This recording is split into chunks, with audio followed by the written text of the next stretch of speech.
자, 다음은 분석 설계입니다. 그 중에서도 설명적 조사 살펴보겠습니다. 자, 기억나시나요? 우리 맨 처음에 통계 조사를 계획할 때 목적에 맞는 조사 계획을 설계하는 것이 중요하다. 그리고 통계 조사의 목적은 크게 탐색, 기술, 설명 등으로 나눌 수가 있다라고 설명드린 바 있습니다. 그 중에서 설명적 조사는 키워드가 인과관계였습니다. 자, 원인과 결과 변수가 뚜렷해서 그 인과관계를 밝히는 것이 설명적 조사의 핵심 목적이었습니다. 자, 그러면 인과성이라고 하는 것이 뭘까? 변수 X와 변수 Y 간에 인과성이 존재한다라는 거 뭔지 한번 살펴볼게요. 인과성이란 X와 Y가 공동으로 변한다는 겁니다. 이걸 우리가 공변성이라고도 이야기를 합니다. 자, 그리고 시간적으로 원인이 되는 변수가 명확히 앞서야 돼요. 예를 들면 빨리 먹으면 살찐다. 이런 이야기는 사실 무엇이 원인이라고 할 수 없죠. 빨리 먹어서 살이 찐 건지, 살이 쪄서 빨리 먹게 된 건지 그것을 밝히기가 어려워요. 이런 것들은 인과성이라고 하지 않습니다. 시간적으로 선후관계를 분명히 할 수 있어야 하고 또 다른 변수에 대해서 이 둘의 관계가 허위적으로 성립된 관계는 아니어야 됩니다. 그래서 비허위적인 관계여야 한다라는 것이 인과성의 특징입니다. 자, 그러면 이러한 인과관계를 밝히기 위해서 우리는 실험의 전제 조건으로 다음과 같은 4가지를 살펴볼 수가 있겠습니다. 먼저 독립변수를 조작 가능해야 합니다. 그러니까 세탁물의 온도가 빨래 내구성에 어떤 영향을 끼칠 것이다 라고 했으면 세탁물의 온도를 우리가 10도, 20도, 30도 이런 식으로 조작을 해볼 수가 있겠죠. 또 거기에 영향을 끼치는 또 다른 변수가 있다면 미리부터 통제할 수 있어야 됩니다. 예를 들면 세탁기의 종류라든지 아니면 세제의 종류라든지 이런 거요. 그리고 실험 대상을 무작위로 추출해야 됩니다. 만약에 우리가 A 집단과 B 집단의 운동법에 따라서 체지방 감소가 어떻게 일어나는가 이런 걸 보고 싶은데 예를 들어 뭐 살이 잘 빠지는 체질이 A 집단에 다 들어가 있다 이러면 안 되겠죠. 그래서 두 집단을 무작위로 할당할 수가 있어야 됩니다. 배정할 수 있어야 하고 그리고 종속 변수는 전후 비교든 그룹 간 비교든 비교가 가능해야 합니다. 자, 이런 것들을 이 조건을 만족하면 우리는 순수 실험 설계라고 하고요. 이 중에서 하나라도 위배되면 그러면 유사 실험 설계, 준 실험 설계라고 합니다. 자, 이런 실험 설계에서 외생 변수를 통제하는 방법에는 어떤 것들이 있는지 한번 살펴볼게요. 첫째, 제거입니다. 그러니까 만약 네일아트에 대해서 인식을 보고 싶은데 남자와 여자가 너무 다르다. 그러면 나는 남자는 제외하고 보고 싶다. 이렇게 해요. 시작부터 결과에 영향을 끼치는 외생 변수 성별을 통제하기 위해서 조사 대상을 여자에만 국한하는 거예요. 그러면서 남자를 엘리미네이션 제거했습니다. 이렇게도 할 수 있고요. 만약에 성별이 너무 영향을 끼칠 것 같으면 내가 애시당초 그냥 실험군과 대조군에 똑같이 남자를 한 명 하면 여기도 매칭을 해서 여기도 남자를 한 명 넣는 거예요. 그래서 50세 남자가 여기 들어가면 대조군에도 50세 남자를 매칭해서 넣는다. 이게 바로 균형화입니다. 그래서 외생 변수를 사전에 알잖아요. 그러면 그거를 확실히 제어하기 위해서 두 집단을 균등하게 만들어주는 매칭을 통해서 만들어주는 게 균형화입니다. 그 다음에 우리 잘 알고 있는 것처럼 실험 집단과 통제 집단의 연구 대상을 무작위로 추출을 함으로써 외생 변수의 영향력을 없앨 수가 있고요. 그 다음에 상쇄도 있습니다. 상쇄 한번 볼게요. 상쇄라고 하는 것은 우리 연구 집단에다가 2개 이상의 실험 변수를 가하게 될 때 이 순서에 혹시 영향을 받지 않을까 해서 A, B의 순서로 하고 또 나머지 절반은요 또 B, A의 순서로 조작을 해보는 겁니다. 그래서 그 A와 B의 그 관계 그 차이를 보는 것이 바로 상쇄인데요. 그럼 문제 어떻게 나왔는지 한번 보겠습니다.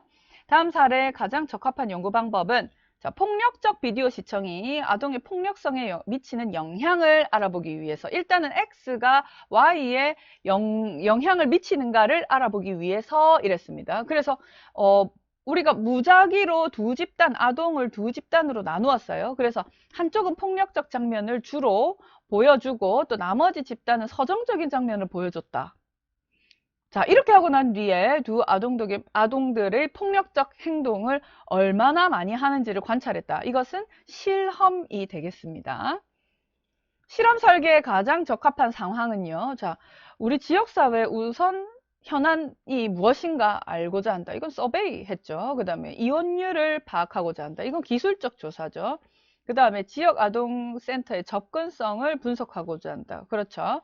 무료 급식 서비스를 받은 노숙자가 어떻게 변화하는가. 그렇죠? 무료 급식을 받은 노숙자를 지속적으로 무료 급식을 주고 안 주고 이런 식으로 해서 어떻게 변화하는가를 비교를 해볼 수 있습니다. 통계 집단은 있을 수도 있고 없을 수도 있고. 그래서 이런 4번이 이제 실험에 가장 적합한 형태가 되겠습니다.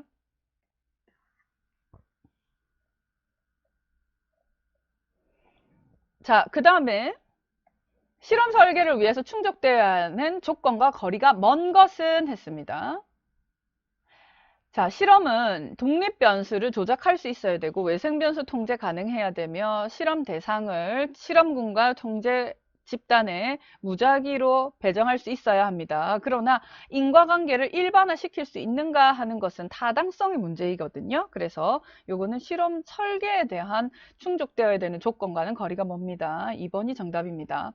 실험 설계의 전제 조건을 모두 고르세요. 독립변수 조작 가능해야 됩니다. 실험 대상 무작위로 추출해야 됩니다. 외생 변수 통제해야 합니다. 기억, 니은, 데 이거 다 맞아요.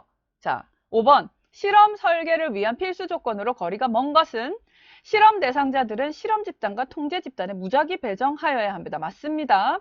그 다음에 독립 변수는 실험 집단에만 투입하고 통제 집단은 통제되어야 한다. 자, 그렇죠. 독립 변수는 우리가 조작이 가능하니까 그런 개입은 실험 집단에만 투입을 합니다.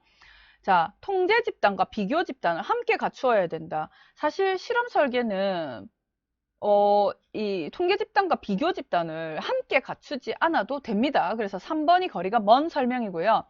독립 변수 효과를 추정하기 위해서 종속 변수가 비교된다. 그렇죠. 독립 변수에 개입을 해놓고 조작을 가해놓고 그 다음에 종속 변수가 어떤 차이가 있는지를 보는 거니까요. 그 다음에 실험 설계 특징이 아닌 것은 실험 설계 검증력을 극대화하고자 하는 시도이다. 가설 진위 여부를 확인하는 구조화된 절차이다. 내적 타당성을 확보하기 위한 노력이다. 자, 내적 타당성이라고 하는 것은 원인과 결과관계, 인과관계에 대한 내용이거든요. 그래서 요 노력 맞습니다. 조작적 상황을 최대한 배제한다. 이건 아니에요. 이거는 보세요. 조작적 상황을 우리가 조작적으로 어떤 트리트먼트를 가해가지고 독립변수를 조작 가능해야 그래야 그것이 결과에 어떤 영향을 미치는가를 보지 자연적 상황을 유지하고 뭔가 표준화를 한다. 이건 아니에요. 그래서 4번이 정답입니다.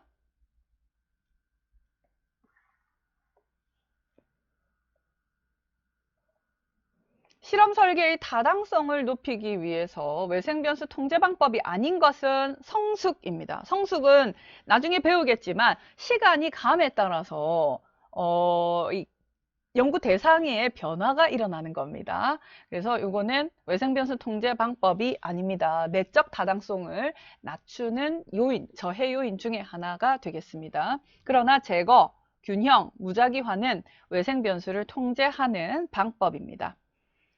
자, 그 다음에 인과관계 추리를 위해서 특히 고려되어야 할 인과관계 요소는 한번 볼게요. 60대 이상의 노인이 무릎이 쑤신다고 하는 분들의 비율이 상승할수록 비가 올 가능성이 높아진다. 자, 요거를 추리를 하기 위해서 특히 고려되어야 될 거. 자, 외생 변수를 통제할 수 있느냐. 즉, 비가 올 가능성에 영향을 미칠 수 있는 다른 변수들 통제할 수 있느냐 하는 겁니다.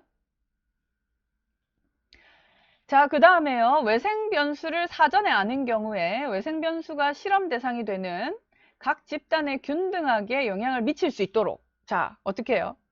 내가 외생 변수가 영향을 끼치는 인자가 무엇인지를 명확하게 안다. 그럼 사전에 그것을 매칭을 시켜가지고 동질하게끔 만들어주는 겁니다.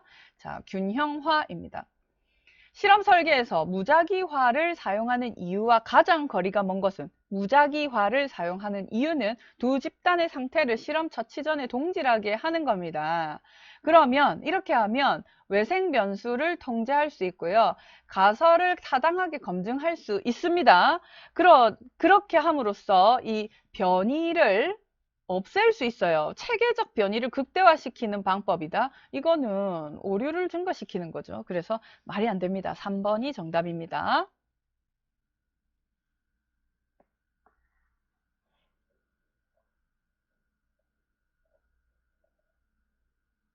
자, 다음에 외생변수 통제 방법 살펴봅니다.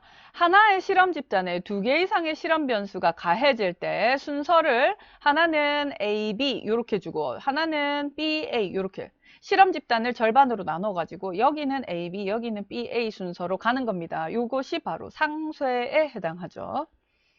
외생변수 통제 방법 중에서 하나의 실험 집단에 두 개 이상의 실험 변수를 가하는 경우 광고를 제시할 때 그 광고를 실험 집단의 참여자 절반에게는 AB 순으로 제시, 나머지 절반에게는 BA 순으로 제시해서 그 광고의 효과를 선호도를 보겠다 하는 것이 바로 순서의 영향을 배제시키기 위해서 상쇄한 경우가 되겠습니다. 자, 여기도 마찬가지죠.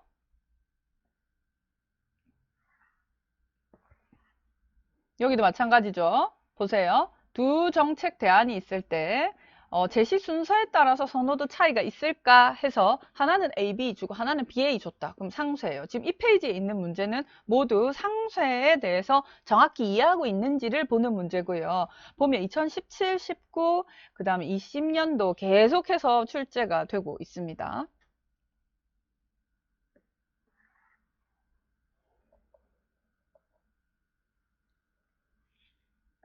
자, 좀 전에 우리가 인과관계에 대해서 설명을 미리 했었는데요. 독립변수, 원인이 되는 변수, 독립변수가 변하면 결과가 되는 변수, 종속변수 y도 변합니다. 그래서 시간적으로 원인이 되는 변수가 선행하고요. 그리고 둘은 공변관계 함께 변화해야 합니다. 그리고 이 둘은 제3의 변수에 의해서 설명이 되면 안 돼요. 그래서 이 허위적인 관계는 아니어야 된다 하는 것이 인과관계 성립 조건이 됩니다. 허위적 관계라는 것은 그렇죠? 표면적으로는 두 개가 연관이 있는 것처럼 보이지만 실제로 다른 검정 요인을 이렇게 딱 적용을 해보면 두 변수 간의 관계가 사라져버리는 이럴 때 우리는 X와 Y가 사실 가지고 있었던 그 관계가 허위적 관계다 였구나 이렇게 해석할 수 있습니다. 자, 인과성은 사실 상관성하고 조금 구분이 되는데요. 두 변수 간에 연관이 있다고 해서 언제나 그것이 인과관계로 설명을 할 수 있는 부분은 아니라고 했습니다. 그쵸? 빨리 먹으면 살찐다. 그거 잘 생각해 보세요. 빨리 먹는 사람이 먹을 때 속도가 빠른 사람이 살이 조금 찌는 경향이 있지만 그 둘이 시간적으로 무엇이 명백하게 선행하는 인과관계라고 보기는 어렵다는 거죠. 자, 그럼 문제 한번 풀어볼까요? X와 Y 중에서 X의 변화가 Y 변화를 생산해낼 경우 X, Y의 관계로 옳은 것은 인과관계입니다. 자, 연구자가 검정 요인을 연구에 도입하는 가장 큰 이유는요. 그러니까 팩터, 요인을 이 실험에 도입을 하는 이유는, 즉 독립 변수를 조작을 하는 이유는 인과성을 밝힐 수 있기 때문입니다. 자, 인과성 확인하기 위해서 검정 요인을 도입을 합니다. 자, 그 다음에 과학적 조사는 어떤 특징과 가장 가까운가 보겠습니다.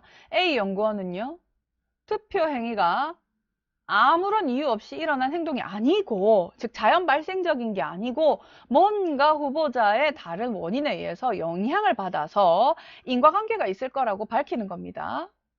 그게 인과성이에요. 인과관계는 일반적인 성립 조건과 거리가 먼 것은 자, 연속 변수여야 된다. 그런 건 아니에요. 연속 변수라고 하는 것은 소수점 무한대까지 표현이 가능한 자료인데 사실 비타민 복용 여부 하면은 이거는 yes, no거든요. 이건 연속 변수 아니에요. 비타민 복용 여부가 감기 발생에 어떤 영향을 끼치는가? 감기 발생도 yes, no거든요. 또 이것도 연속 변수 아니에요. 근데 이런 것들도 실험을 통해서 볼 수가 있습니다. 인과성을 밝혀낼 수 있고요. 당연히. 그래서 4번이 틀린 설명입니다. 자, 5번. 두 변수들 사이에서 인과관계가 존재하기 위해서 필요한 조건과 거리가 먼 것은요. 시간적으로 원인이 선행해야 되고요. 서로 관련이 되어 있어서 공변해야 되고요. 그 다음에 각기 다른 변수에 의해서 결정이 되면 안 되겠죠. 그 다음에 제3의 변수에 의해서 만들어진 것이 아니어야 됩니다. 답은 3번입니다. 자, 인과관계 성립 조건에 대한 설명으로 옳은 것은요. 함께 변화해야 된다. 공변성. 맞습니다. 그 다음에 원인과 결과 변수 순차적으로 시간적으로 선행해야 된다. 맞습니다. 검증 가능해야 된다. 표본 조사를 이용할 수 있어야 된다. 외생 변수의 영향을 통제해야 된다. 통제하여야 된다. 자, 인과관계 성립 조건은 이렇게 세 개가 되겠네요. 기역, 니은, 미음. 이렇게요. 1번이 정답입니다.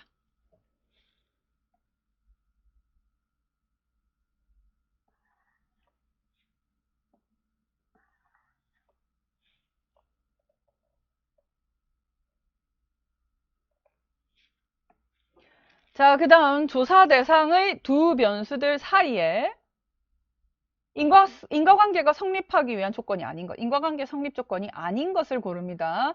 원인이 결과 변수에 선행해야 된다. 맞습니다. 제3의 변수에 의해서 설명되면 안 된다. 맞습니다. 상호 연관성 가져야 됩니다. 자, 때로는 원인 변수 제거해도 결과 변수 존재할 수 있다? 그럴 수 없습니다. 그래서 3번이 정답입니다. 자, 그 다음에 9번 보겠습니다. 변수 간의 인과성 검증에 대한 설명으로 옳은 것을 고르시오 했습니다. 자, 인과성은 두 변수의 공변성 여부에 따라 결정된다. 인과성은 공변성뿐만 아니라 비허위적인 관계여야 되고 시간적 선행성도 같이 동반이 돼야 됩니다. 자, 그 다음에 가난한 사람들은 무계획한 소비를 한다. 이것은 인과성의 시간적 우연성 원칙에 부합하는 겁니까? 그렇지 않죠? 가난해서 무계획한 소비를 하는지 무계획해서 가난하게 됐는지 모르는 거예요. 이거는 틀린 설명. 그 다음에 독립변수와 종속변수 간의 인과관계는 제3의 변수가 통제되지 않으면 허위적일 수 있습니다. 그래서 이거를 통제를 해야 됩니다. 그 다음에 4번 실험 설계는 인과성 규명을 목적으로 합니다. 답은 3번. 사회과학 연구에서 인과관계를 규명하는 내용에 관한 설명으로 틀린 거는요. 두 변수 간의 시간적 순서 존재합니다. 두 변수 간에는 정의 관계, 부의 관계가 성립할 수 있습니다. 예를 들면 그렇죠?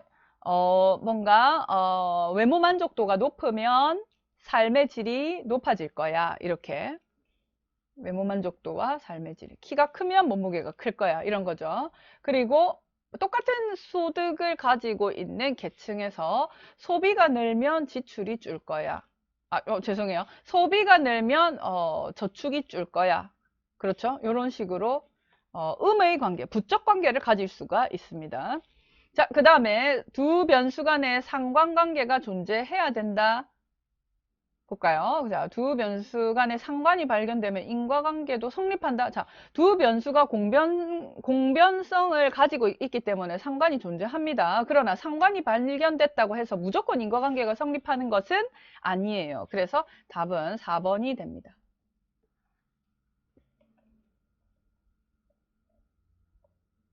자, 표면적으로 인과관계로 보이는 변수 두 개가 어떤 다른 요인지를 도입하고 나면 그 관계가 싹 사라져 버린다. 이것은 허위적인 관계다.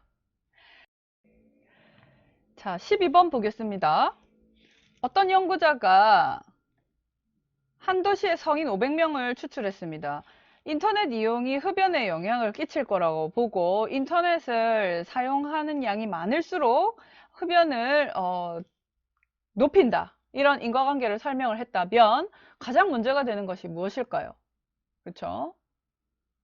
그렇죠. 다른 변수, 외생 변수를 통제하면 이 관계가 사라질 수 있다 하는 허위적 관계일 수 있다는 것이 가장 그 문제가 되는 요인이 됩니다. 요건이 됩니다. 그 다음에 변수 사이의 관계에 대한 설명으로 옳은 것은 볼게요.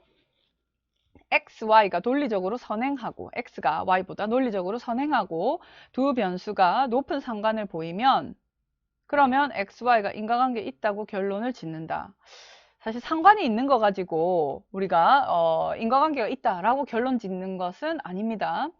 x와의 상관관계가 0이면 나중에 우리 확률에서 피어슨의 상관계수를 배우긴 할 텐데 상관이 없으면 상관계수가 0이거든요. 그리고 또 직선의 선형관계를 나타내기 때문에 피어슨의 상관계수 R은요, 마이너스 1부터 1까지의 값을 가지고 0이면 무상관입니다. 자, 그런데 주의해야 할 것이 직선의 연관성이 아니라 이런 대칭적인 관계 있죠. 이런 관계들은 또 상관계수를 구하면 0이에요. 따라서 양의 상관을 가지면 플러스 기호, 음의 상관을 가지면 마이너스 기호, 그리고 모든 점들이 이 직선 위에 올라오면 절대값이 1인 관련성을 가지지만 이러한 상관계수가 0이라고 해서 아무런 관계가 존재하지 않는다라고 결론 내리지는 않습니다. 이렇게 대칭적인 관계가 존재를 할 수도 있기 때문입니다. 그래서 이것도 틀린 설명. XY가 실제로는 정의 관계를 가지는데 상관계수가 부로 나타날 수도 있습니까? 자, 요게 지금 나중에 우리 상관계수를 좀 배워야 이해할 수 있는 문제인데요. 나중에 우리가 시험을 칠 때에는 제1과목의 이 문제를 풀 때에도 3과목을 충분히 다 공부하고 왔을 거니까 그때는 수월하게 풀 수 있을 겁니다. 자, 보세요. 실제로는 아주 정의 관련성이 있어요. 그런데 아주 이상한 이상값이 하나 들어갔어요.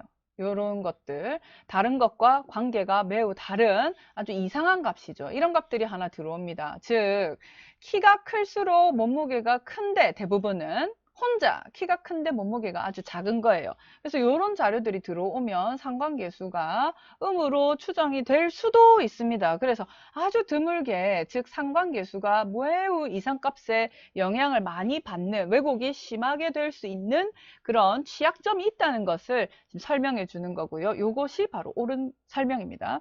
XY 사이에 매개 변수가 있을 경우에 XY 간에는 인과관계가 존재하지 않는다. 말할 수 없고, 자. 그래서 답은 3번 하겠습니다. 자, 실험 설계 들어가겠습니다. 실험 설계의 기본 요소는요. 독립 변수의 조작.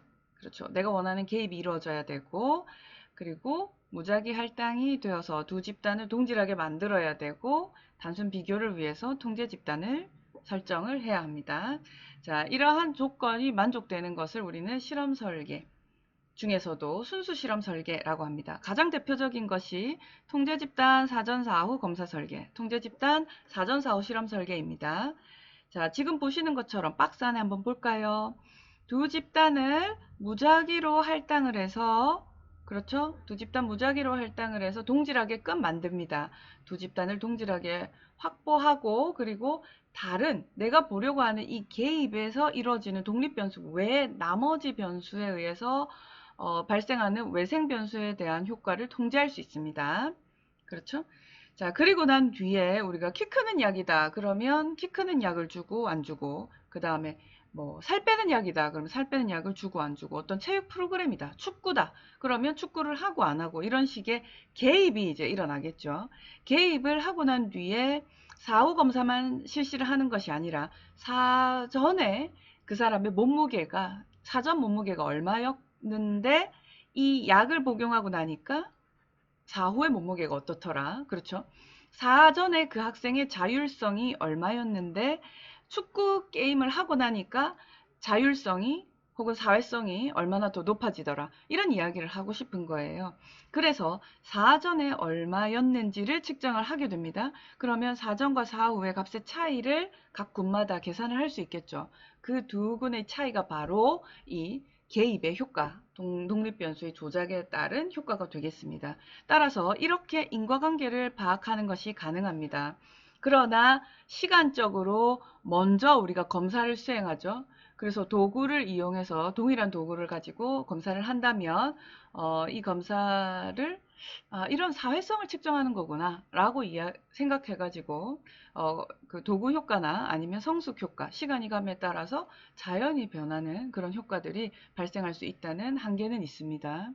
그리고 또 사전에 검사를 하고 실험에 개입을 하게 되잖아요. 그러면 응답자들은 똑똑하거든요. 그래서 사회성에 대해서 설문지를 돌리고 난 뒤에 축구를 막 프로그램을 실시해요. 그리고 난 뒤에 다시 사회성 설문지를 다시 주면 학생들이 생각합니다. 지금 우리가 축구를 하고 난 뒤에 사회성이 향상되기를 바라고 이런 연구를 하고 있구나. 라는 걸 파악하면요. 이게 어떻게 되느냐. 검사와 개입에 상호작용이 일어나서 사후 검사 때 긍정적으로 대답하려고 하는 그런 현상이 발생을 하거든요. 이러한 상호작용, 사전검사와 실험 개입의 상호작용의 효과가 우려된다는 한계점이 있습니다. 그래서 어떻게 합니까? 사전에 검사를 수행하지 않는 거예요. 사전에 검사를 수행하지 않습니다. 이렇다고 하면 사전에 검사와 개입의 상호작용이 영향을 끼치지 않겠죠? 그쵸? 그러나 무작위 할당했다 하더라도 예를 들어 어떤 수업을 하고 난 뒤에 점수가 50점이 나오고 40점이 나왔을 때 이 10점 차이가 이러한 독립변수의 개입 때문이다 라고 말할 수는 없어요. 그래서 왜? 사전에 얼마였는지 사전 동실성이 확보되지 않았기 때문에요. 그래서 내적 타당도, 인과관계를 설명할 수 있는 내적 타당도를 저해하는 요인이 됩니다. 두 집단의 성격을 사전 검사가 이루어지지 않았기 때문에 정확하게 알 수 없다는 단점이 있고요. 따라서 이게 이제 좀 전에 제가 설명드린 대로 이 측정 결과가 10점 차이가 이 독립변수의 조작 때문에 이루어졌는지 알 길이 없다. 이러한 단점이 있습니다. 그러다 보니까 통제집단 사전 사후 검사 설계와 통제집단 사후 검사 설계의 각각의 한계를 좀 보완할 수 있는 실험 설계가 없을까 해서 나온 것이 그 이름도 너무나 지혜로운 솔로몬의 4집단 설계입니다. 솔로몬의 4집단 설계 한번 볼까요? 집단 1번, 3번이 바로 무작위 할당하고 사전 검사를 그쵸? 자, 집단 1번, 2번이네요. 자, 집단 1번, 2번이 무작위 할당하고 사전 검사를 하고 한 통제 집단 사전 4후 실험 설계고 집단 3번, 4번이 통제 집단 4후 실험 설계죠. 사전 검사 없었죠. 자, 이렇게 함으로써 우리는 검사와 개입의 상호작용의 효과를 생선에 뼈 바르듯이 도출을 해낼 수가 있고요. 그 다음에 정확하게 이 사후 검사에서 이 차이가 사전 검사 대비 이 차이가 독립 변수에 의한 것인지 볼 수가 있습니다. 그렇죠. 그러나 어떤 한계점이 있을까요? 실험 집단과 통제 집단을 선정하고 관리하는 데 어려움이 있고요. 그 다음에 당연히 시간과 비용이 많이 든다는 심각한 단점이 있습니다. 자, 지금까지 춘수 실험 설계 살펴봤어요. 자, 이번에는 독립변수의 조작, 외생변수의 통제, 실험 대상의 무작위화 중에 한 개 이상의 요소가 결여된 조사 설계, 즉 유사 실험 설계, 준 실험 설계에 대해서 살펴보겠습니다. 자, 우선은 비동질 통제 집단 설계 살펴볼게요. 자, 대표적인 예가 비동질 통제 집단 설계입니다. 지금 박스 안에 보시는 것처럼 순수 실험 설계 중에서 통제 집단 사전 사후 비교 설계, 실험 설계와 흡사한데 뭐만 다르냐? 임의적 할당을 했다 하는 것만 다릅니다. 그러니까 무작위 배정을 하지 못했다는 거죠. 현실에서는 무작위 배정이 불가한 경우들이 생각보다 많아요. 예를 들면 수돗물의 어떤 성분이 특정 질병에 영향을 끼칠 것이다 라는 가설을 설정해 놓고 실험을 할 때 두 집단을 동질하게 하기 위해서 부산에 사는 사람을 서울에 이사를 시킬 수 없는 것과 마찬가지죠. 자, 이렇게 하면 그렇죠? 두 집단을 동질하게 무작위 배정을 할 수가 없는 경우에 내적 타당도가 저해될 수 있다는 한계가 있습니다. 자, 그 다음에 단순 실험 설계는요. 개입이 이루어지기 전에 시계열적으로 수차례 종속 변수를 측정하는 겁니다. 그리고 개입이 이루어지고 난 뒤에도 3차례에서 5차례 정도 몇 차례에 걸쳐서 종속 변수를 측정을 해서 이 둘의 차이로 개입의 효과를 추정하는 것인데 사실상 종단적 연구에서 많이 사용을 하기는 합니다만 통제 집단 사용하지 않고요. 그 다음에 그 사전 사후에 어떤 이벤트가 발생을 했는지 이런 것들의 그 외생 요인들이 통제하기에는 조금 어려움이 있습니다. 자, 조금 더 극복하기 위해서 이제 임의적 할당이기는 하나 통제 집단을 설정을 해서 똑같이 사전에 측정을 하고 시계열적 측정하고 난 뒤에 개입 이루어지지 않고 사후에 측정하는 이러한 방법도 쓸 수가 있겠습니다. 자, 이것을 우리는 복수 시계열 설계라고 합니다. 자, 어쨌든 이 지금 준 실험 설계, 유사 실험 설계는 독립 변수의 조작, 외생 변수 통제, 자, 이 말은 통제 집단 설정입니다. 그 다음에 그 무작위 할당 중에서 한 개 이상의 요소가 결여됐을 때 나타나는 조사 설계다. 그리고 한계가 있다. 이런 이야기를 했고요. 그 다음에 이제 사전 실험 설계, 원시 실험 설계입니다. 자, 순수 실험 설계를 하기 전에 문제 도출, 새로운 가설의 도출을 위해서 탐색적으로 실시하는 그러한 설계의 성격을 띱니다. 자, 맨 처음 이 박스 안을 보시는 것처럼 너무나 단순하다, 그죠? 단일 사례, 단일 집단, 사후 측정 실험 설계 보겠습니다. 말 그대로 단일 집단에서 개입을 하고 난 뒤에 사후 측정 한번 하는 겁니다. 즉, 마늘을 먹으니까 힘이 솟더라. 이렇게요. 살펴보니까 그렇네. 그래서 탐색적인 목적을 통해서 유용하게 사용을 하고요. 그러나 이걸 가지고 우리가 통제 집단도 없고 무작위 할당도 하지 않았고 외생 변수 통제도 어렵기 때문에 비교 관찰 불가하고요. 가설 검증 불가하고요. 외생 변수 통제 불가합니다. 그래서 아주 심각한 한계가 있죠. 그래서 이렇게 발견이 되는 어떤 가설이 있다면 이 가설의 입증을 위해서 우리가 순수 실험 설계를 해볼 수 있는 거겠죠. 자, 그 다음에 이번에는 단일 집단 사전이 하나 더 들어갔네요. 사전 사후 실험 설계 볼게요. 우리가 통제 집단은 없어요. 통제 집단 없이 실험 집단에만 개입을 실시하고 사전 사후 검사를 하는 겁니다. 물론 개입을 하고 난 뒤에 사전값 대비 사후에 얼마나 변화했는지 변화량을 볼 수 있습니다만 그 변화량 자체가 완벽하게 이 개입에 의한 효과다라고 설명하기 어렵죠. 왜? 통제 집단도 구성하지 않았고요. 그 다음에 어떤 시간이 감에 따라서 발생할 수 있는 성숙 요인 등의 외생 변수도 통제가 불가능하기 때문에 그렇습니다. 자, 그 다음에 정태적 집단 비교 혹은 집단 비교 설계입니다. 자, 지금 요 보시는 것처럼 실험 집단, 통제 집단 둘 다 있는데요. 뭐가 제일 중요한 차이냐면 개입을 하고 사후 검사를 합니다. 그런데 이것을 사후 검사를 하고 난 뒤에 비교를 하기 위해서 통제 집단을 사후에 선정하는 것이 큰 차이입니다. 자, 그래서 예를 들면 헬스를 하고 나면 근육량이 증가한다 라는 것을 보이기 위해서 헬스인 30명을 조사를 해요. 그리고 헬스를 하고 난 뒤에 근육량을 봅니다. 이 근육량이 바깥의 일반인들하고 얼마나 차이가 나는지를 보기 위해서 헬스 다 하고 조사 다 끝난 뒤에 길거리 나가가지고 30명의 근육량을 재는 겁니다. 이렇게 하는 것이 사후에 선정되는 통제 집단이에요. 자, 이것은 사전에 무작위 할당을 해서 수행한 것이 아닙니다. 그리고 또 나중에 우리가 이러한 집단을 선정을 함으로써 선택에 의한 편의, 셀렉션에 의한 바이어스가 발생할 수 있다 하는 것이 아주 심각한 그 한계에 해당합니다. 자, 그 다음에는 우리 사후 실험 설계 보겠습니다. 사후 실험 설계는 독립 변수를 조작할 수 없어요. 불가능한 상태. 윤리적으로 그렇게 할 수 없을 때 이미 노출된 상태에서 변수들 간의 관계를 검증하는 겁니다.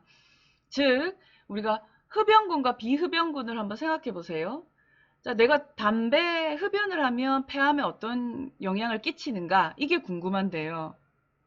흡연을 하기 싫은 사람에게 흡연을 시킬 수 없고 흡연하고 싶은 사람인데 말릴 수 없어요. 그래서 이런 것들처럼 윤리적으로 바람직하지 않고 독립변수 자체를 조작할 수 없을 때에는 어떻게 하느냐, 시간이 한참 흐른 뒤에 폐암에 걸린 사람들의 이전의 흡연력을 거꾸로 4후에 거꾸로 올라가서 관찰을 하는 연구가 되겠습니다. 따라서 실제적인 가치나 현실성은 높일 수 있어요. 현실성 높은 결과를 얻을 수 있습니다. 그쵸? 그러나 어때요? 순수 실험 설계처럼 동질하게끔 만들어 놓고 흡연군과 비흡연군의 폐암 발생률을 보는 게 아니기 때문에 완벽한 명확한 의미에서의 인과관계를 밝히지는 못하겠죠. 자, 그러면 이제 문제 한번 풀어보겠습니다.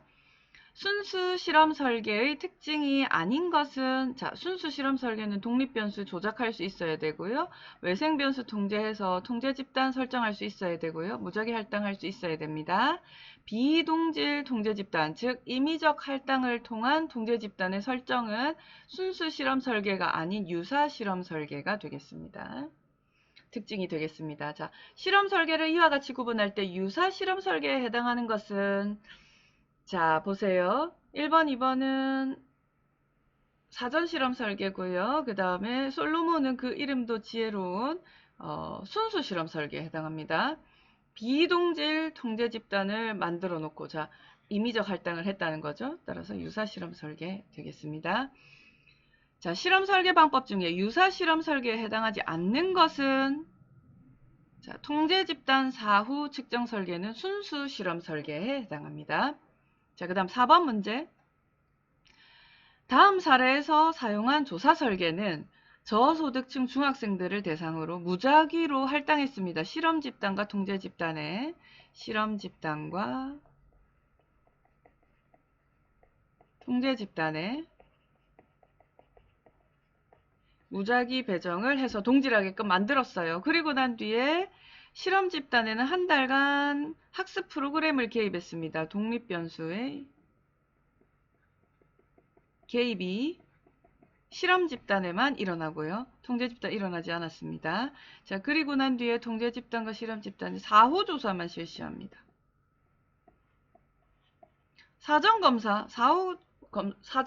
하지 않았어요. 자, 따라서 이런 경우는 뭡니까? 통제 집단 사후 검사 설계 2번이 되겠네요. 자, 그 다음에 7번까지만 풀 거예요. 8번부터는 본 영상에 있습니다.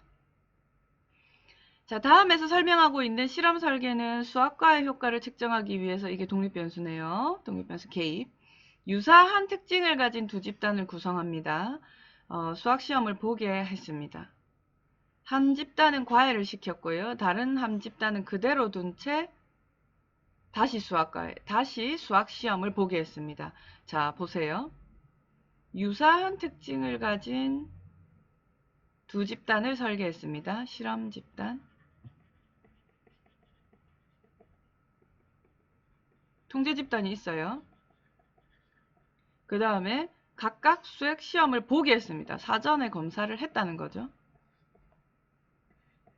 검사를 하고 그 다음에 한 집단에는 개입을 합니다. 한 집단에는 과외를 하고 하지 않고, 그리고 난 뒤에 다시 사후에 수학 시험을 보게 했어요.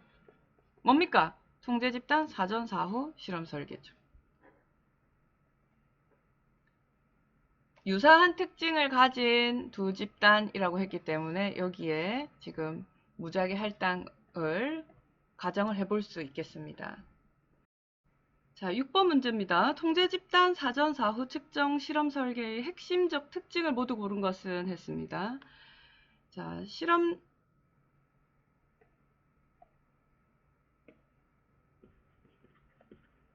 집단이 있고요. 통제 집단이 있습니다. 통제 집단을 설정해요. 그렇죠? 기억 해당합니다. 그 다음에 랜덤 배정을 수행을 하죠. 무작위 배정을 하고 사전 검사를 하고 개입을 하고 또 사후 검사를 하고 이렇게 됩니다. 자, 이렇게 되어 있을 때 사전 측정했고요. 그 다음에 내적인 타당도 저해 요인을 통제하기 위해서 통제 집단을 설정을 했고요. 그렇죠? 그 다음에 실험 집단과 통제 집단을 동등하게 하기 위해서 무작위 배정을 했습니다. 따라서 기억, 니은, 리을이 모두 핵심적 특징에 해당한다고 볼 수 있겠습니다. 자, 그 다음에 7번 마지막 문제네요. 좀 치워볼까요? 외생 변수 통제가 가장 용이한 실험 설계는 외생 변수를 통제하기 위해서는 동질하게끔 만들어야 돼요. 동질한 비교하고자 하는 통제 집단이 있어야 돼요. 따라서 통제 집단 사전 4호 실험 설계가 가장 바람직하겠습니다. 자, 진 실험 설계와 준 실험 설계를 구분하는 기준으로 가장 적합한 것은 그렇죠. 실험 대상이 무작위 할당이 되었는지 임의 할당이 되었는지 이것이 사실 그 둘을 구분하는 가장 중요한 기준이 될 것입니다. 자, 이번에는 순수 실험 설계에 관한 설명으로 옳은 것을 보겠습니다. 옳은 것. 자, 첫 번째. 통제 집단 사전 4후 설계에서 통제 집단, 실험 집단 한번 볼까요? 실험 집단과 통제 집단 두 개의 집단이 있습니다.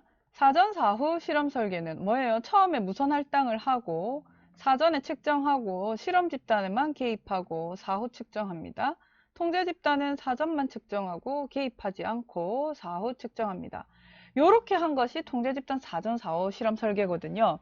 그때 주 시험 효과를 제거할 수 있느냐 하는 겁니다. 자, 보세요. 실험 집단은 그죠? 사주의 사전 대비 변화량 계산할 수 있고 또 아무런 개입을 하지 않았을 때 주 시험 효과만 어떻게 해요? 통제 집단의 변화량을 가지고 우리가 알아볼 수가 있습니다. 그래서 요거 대비해서 각 집단, 두 집단의 변화량의 차이가 있는지를 보는 것은 주 시험 효과를 제거하고 개입의 효과를 보는 것이기 때문에 요거는 틀린 설명입니다. 제거하기 어렵다 하는 것은 아니죠. 자, 순수 실험 설계는 학문적 연구에서 많이 쓰여요. 그래서 이것도 틀린 설명. 통제 집단 4후 실험 설계는 결과 변수를 2번 측정한다. 무슨 말이죠? 틀린 설명. 솔로몬 4집단 설계는 통제 집단 사전 4후 실험 설계와 통제 집단 4후 실험 설계를 결합한 형태가 맞습니다. 4번이 정답입니다. 사전 4후 측정에서 나타나는 사전 측정의 영향을 제거하기 위해서 그죠? 사전 측정을 한 집단과 그렇지 않은 집단을 나누어서 동시에 처치를 가하고 외생변수 통제를 했다. 그러면 이것은 그렇죠? 사전 4호 측정을 하는 거고요. 그 다음에 사전 측정을 한 집단도 있고 안 한 집단도 있고 그러니까 솔로몬의 4집단 설계죠. 자, 솔로몬 4집단 설계 뭔데요? 제가 한번 여기 한번 써볼까요? 솔로몬 4집단 설계 여기 한번 써보겠습니다. 실험 집단이 있고요. 통제 집단 있습니다. 또 실험 집단 있고요. 통제 집단 있습니다. 자, 여기 두 개는 통제 집단 사전 4후 실험 설계입니다. 무작위 할당하고요. 그 다음 여기는요. 통제 집단 4후 실험 설계입니다. 여기도 무작위 할당은 합니다. 사전에 측정을 하고요. 그 다음에 개입을 합니다. 그리고 4후에 측정을 해요. 그죠? 그 다음에 통제 집단은 사전에 측정을 하고 그리고 개입하지 않습니다. 그리고 4후에만 측정을 합니다. 그런데 사전에 개입 전에 검사를 한번 함으로 인해 가지고 이것이 개입과의 상호작용도 일으킬 수 있고 또 검사 효과를 또 유발할 수 있기 때문에 사전에 검사하지 않고 개입을 하고 바로 4후에 검사만 하는 군과 그리고 개입조차 하지 않고 4후에 검사 한 번만 하는 군 이렇게 나누는 겁니다. 자, 그러면 4집단으로 구성된다. 옳은 설명. 4후 측정만 하는 개입은 2개입니다. 맞습니다. 검사와 개입의 상호작용 효과 도출할 수 있습니다. 그러나 통제집단 사전 4후 실험 설계와 통제집단 4후 실험 설계를 결합한 형태이기 때문에 4번 D는 틀린 설명이죠. 따라서 답은 A, B, C입니다. 솔로몬 연구 설계에 대한 설명으로 옳은 것을 모두 고르시오. 4개 집단으로 구성된다. 사전 측정을 하지 않고 사후 측정만 한 개입은 집단은 2개이다. 사후 측정에서 차이점이 독립 변수에 의한 것인지 사전 측정에 의한 것인지 알 수 있다. 그렇죠. 4집단으로 나눈 게 이거 알려고 한 거니까요. 그리고 리을은 역시 11번과 똑같이 틀린 설명입니다. 자, 그래서 답은 기역, 니은, 뒤끝입니다.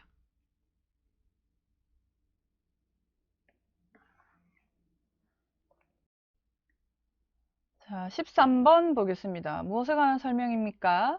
실험 집단에 대해서 사전 조사를 합니다. 따라서 사후 측정만 하는 거는 아니죠. 솔로몬 4집단 설계도 아니겠습니다. 자, 통제 집단 구성하지 않습니다. 따라서 집단 비교 설계도 아닙니다.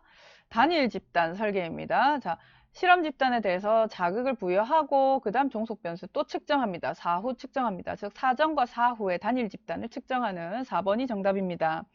단일 집단 사후 측정 설계에 대한 설명으로 옳은 것은 당연히 통제 집단이 없죠. 그래서 우리가 개입을 하고 검사를 실시하더라도 사후에 그 사전에 어떤 값을 가졌는지 그리고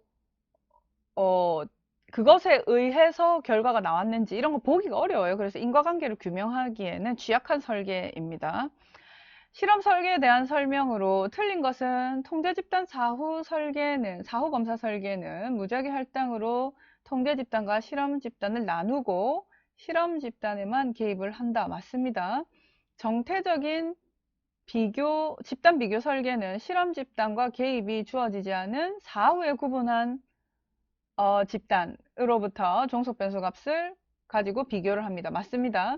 비동일 통제 집단 설계는 임의로 나눈 실험 집단과 통제 집단 간에 비교를 하는 건데 교류를 통제한다. 이 말은 틀린 설명이죠. 3번. 복수 시계열 설계는 실험 집단과 통제 집단에 대해서 그쵸? 군이 2개고 개입 전과 개입 후에 여러 차례 종속 변수 측정 시계열로 여러 차례 측정한다. 맞습니다. 답은 3번이 되겠습니다.